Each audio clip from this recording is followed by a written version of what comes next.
அனைவருக்குமே வணக்கம். சற்று முன் கிடைத்திருக்கக்கூடிய ஒரு மிக மிக முக்கியமான செய்தி ஒன்று வெளியாகியுள்ளது. சற்று முன் டாஸ்மார்க்கில் நடந்த மிகப்பெரிய ஊழலில் பிடிஆர் கொடுத்த வாக்குமூலம், ஸ்டாலின் கதை முடிந்தது. இது மாதிரி பார்த்தீங்கன்னா செய்திகள் வெளியே இருக்குது. இப்போ சமீப காலத்தில் வரலாற்றிலேயே பார்த்தீங்கன்னா முதல் முறையாக தமிழ்நாட்டில் டாஸ்மாக் கூடிய அலுவலகத்திலும் நிறுவனத்திலும் பார்த்தீங்கன்னா ரெய்டுகள் நடந்தது.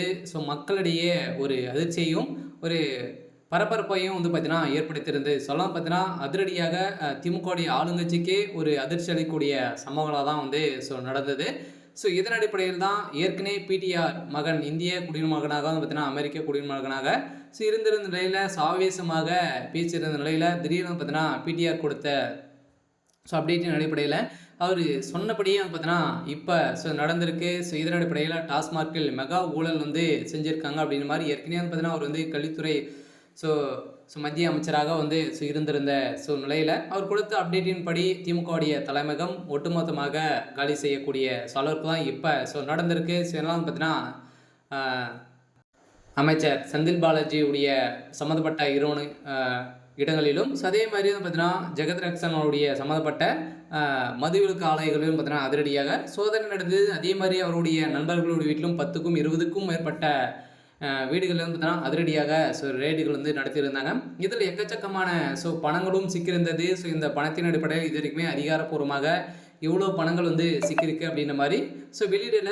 இந்த நிலையில் முக்கிய ஆவணங்களும் சிக்கியிருக்கக்கூடிய நிலையில் தான் இதை தொடர்ந்து திமுகவுடைய குடும்பத்தில் முக்கிய நபர்களாக பார்த்தீங்கன்னா இது சிக்கியிருக்காங்க அப்படின்ற மாதிரி தகவல் வழியாக இருக்குது. இதை பற்றி இந்த வீடியோவில் பார்க்கலாம். அதுக்கு முன்னாடி நம்ம சேனலுக்கு இப்போ தான் முதல் முறையாக வந்திருக்கீங்க அப்படின்னா மறக்காமல் நம்மளுடைய சேனலை சப்ஸ்கிரைப் பண்ணி சப்போர்ட் பண்ணுங்கள்.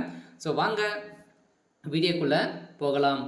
ஏற்கனவே பார்த்தீங்கன்னா அமைச்சர் பிடிஆர் பழனிவேல் தியாகராஜன் அவர்கள் பார்த்தீங்கன்னா சரி உள்ளார். யாராவது மும்மொழி கொள்கையை ஏற்றிருக்கலாம் அப்படின்ற மாதிரி ஒரு நிகழ்ச்சியில் பேசியிருந்தார்.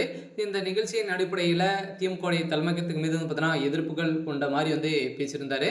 இதை தொடர்ந்து தான் அவர் கொடுத்த வாக்குமூலத்தின் அடிப்படையில் இப்போ திமுகவுடைய தலைமையகத்துக்கு ஒரு மிகப்பெரிய இடியாக தான் விழுந்திருக்கு. இந்த இடியின் அடிப்படையில் திமுகவுடைய டாஸ்மாக் கூடிய நிறுவனத்தில் பார்த்தீங்கன்னா இது வரைக்குமே எக்கச்சக்கமான பல்லாயிரம் கோடிக்கு மேலே பார்த்தீங்கன்னா 50,000 கோடிக்கு மேலே சிக்கிருக்கு.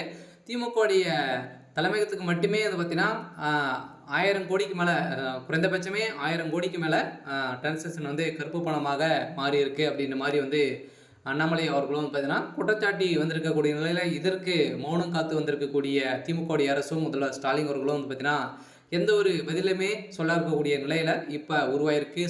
இது நிரூபணம் ஆயிருக்கு. டாஸ்மார்க்கில் நடந்த மெகா ஊழலின் அடிப்படையில் திமுகவுடைய கதை ஒட்டுமொத்தமாக காலி செய்ய போகிறாங்க. அதே மாதிரி செந்தில் பாலாஜி அவர்கள் ஏற்கனவே ஒரு மிகப்பெரிய வழக்கில் 1.5 வருட காலங்களாகவே புழல் சிறையில் இருந்து வந்தவர் மீண்டும் மிகப்பெரிய ஊழல் செய்திருக்காரு. அவருடைய கதை ஒட்டுமொத்தமாக முடிய போகுது. இருந்தாலும் நீதிமன்றம் என்ன தீர்ப்பு வழங்க போகிறாங்க அப்படின்றத வெயிட் பண்ணி பார்க்கலாம். இது மாதிரி செய்திகளை தெரிஞ்சுக்கணும் அப்படின்னா மறக்காமல் நம்மளுடைய சேனலை சப்ஸ்கிரைப் பண்ணி சப்போர்ட் பண்ணுங்கள். தேங்க்யூ.